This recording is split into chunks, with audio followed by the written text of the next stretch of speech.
Good to be back from what was certainly a life-impacting Waitangi experience, broadcasting live, of course, yesterday from before dawn, actually, but seeing the response and reactions from the crowds gathered, but also some of the political participants there joining us now and commenting on the factions and reactions at Waitangi, a political commentator, Dr. Bryce Edwards. Bryce, kia ora, welcome to the show.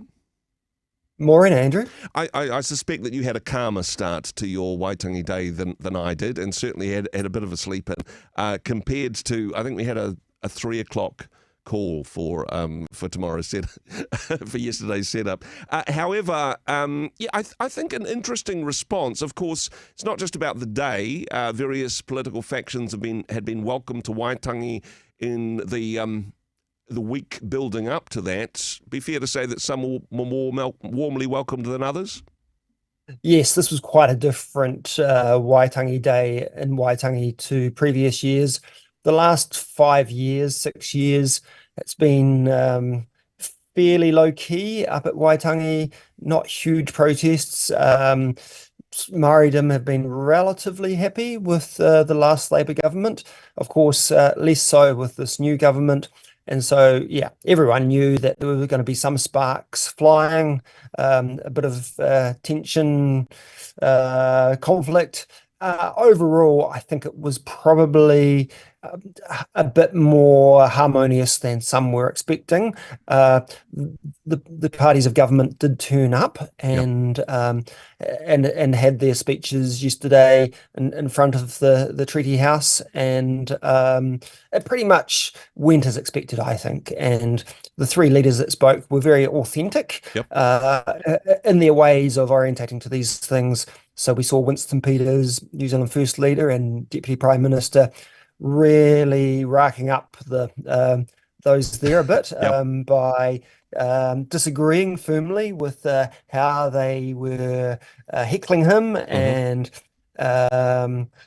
arguing firmly that the government wasn't indeed getting rid of the treaty, as was being said. He challenged some of those narratives. And then, of course, David Seymour got an even more wilder reception, a lot more heckling, and got drowned out at one stage. And yeah, he gave a pretty authentic response about what his party's trying to do in terms of race relations. And then, of course, the Prime Minister was the big one expected. And there's been a bit of media coverage, especially today, about his speech and the fact that it was very boring. He didn't actually deal much with the treaty. And in fact, some of his speech was essentially cut and pasted from last year's speech. And so he's getting a lot of criticism, but I think he probably is quite happy with that. And he's probably quite happy that his speech was seen as boring. His aim was really just to get through the day without having any, terrible response. He managed to kind of I don't know, bore people into defeat, or at least calm down some of those escalating tensions. Certainly, the speaking order perhaps was significant on this one. This was David Seymour's first outing, of course. He didn't front up to Ratana or to the Hui, and even though he wasn't there, as we mentioned beforehand, he's probably one of the most talked about people there, that this was his first outing in front of some very disgruntled Maori activists in particular. I mean, brave of him to do so. In some ways, he was quite active in pushing back. He gave as good as he got in some ways. Yeah, I think that's a fair characterization. You have to remember that politicians don't have to go to Waitangi, and many don't, and many former prime ministers celebrated Waitangi Day elsewhere in previous years. So yeah, I think there's some credit for him for turning up and putting his case. You also have to remember that both Peters and Seymour are from the north and are Maori, and that's part of the dynamic that I think has a big impact. And it allows them a bit more respect, I think, in the north than might otherwise be the case. That may be So yeah, pretty thin they turned levels up. for David Seymour in particular. Yeah. But also interested in the response on discussions that were had in the build-up. A Maori reaching out to the opposition parties, well, Ngāpuhi essentially reaching out and saying, hey, we need you to take a stand against this current government, and also calls to say, don't treat them like individual parties. They are the government. They are the three-headed taniwha. Lots of rhetoric along those lines. And it seemed to be, well, particularly from some of the commentators, Maori taking sides politically in the north. Yeah, so there's different protocols that are evolving over the years about how we do the procedures on the at Waitangi, and what I thought was most interesting was Te Pāti Māori decided not to be welcomed on alongside the other opposition parties, and of course the parties of government decided not to go with the opposition as well. So there wasn't much unity from the parliamentary side, and that's fair enough. I think Te Pāti Māori probably did the right thing for their own cause to side with Te Ao Māori, essentially, against the Greens and Labour. I mean, I did find some of their wording was quite strident in justifying not going with the Greens and Labour, saying that those parties wanted to assimilate them.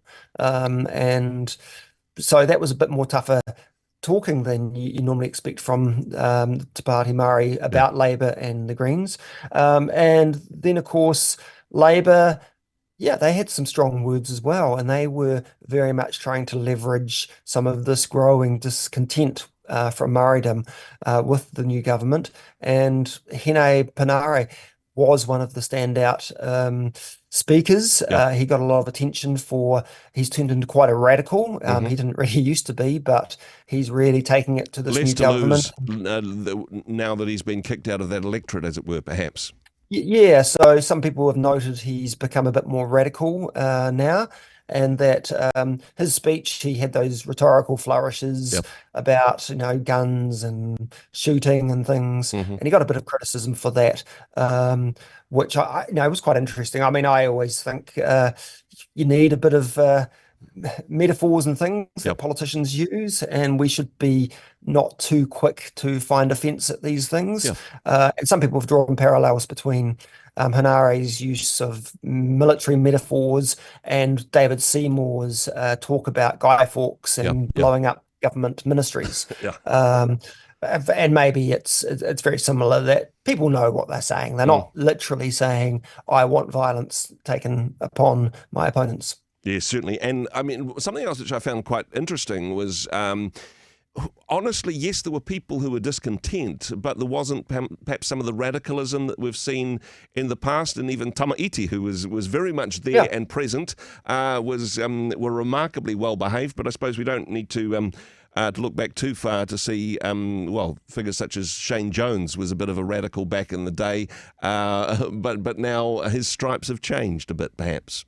Look, things are changing fast, and I think the Waitangi National Trust and the local iwi were particularly concerned to make sure that it wasn't an embarrassment. And so, there's a lot of iwi leaders that don't like the violence, the threats of violence, and thinks it reflects poorly on themselves, and they want to allow a space where politics is discussed and discontent is aired, but without it becoming disrespectful. And I note that when the government ministers spoke, there was some heckling and drowning out, and they actually got an apology from the local iwi chair, who said that was disrespectful, and they made sure that Luxon was able to speak without him being drowned out. Yeah. And what's more, it was quite interesting, and this hasn't been reported that much, but Luxon actually had some influence on proceedings at Waitangi in allowing the protesters to come forward Yep. and approach him quite closely and put their disagreement. Previously, police had stopped them and Maori wardens had kept protesters right back. Mm-hmm. And he seemed quite relaxed about letting them right in close. And I think he got some points for that. Yeah, it's certainly protest always been a part of Waitangi, but also a respect for the mana, for the tikanga of the occasion, and I think we saw a balance of that yesterday in particular at Waitangi. Well, hey, appreciate your insights and your comments, Bryce. Thanks for joining us once again. Thanks, Andrew. Thanks for joining us on Rhema. Now, if you found value in today's content, hit that like button. And if you haven't already, consider subscribing to our channel with the subscribe button. This really helps us to continue to produce more quality content for you. And hey, if you'd like to stay updated and never miss any of our future videos, ring that notification bell as well. Don't forget to follow us on our other socials, which are in the description below. And until then, stay tuned.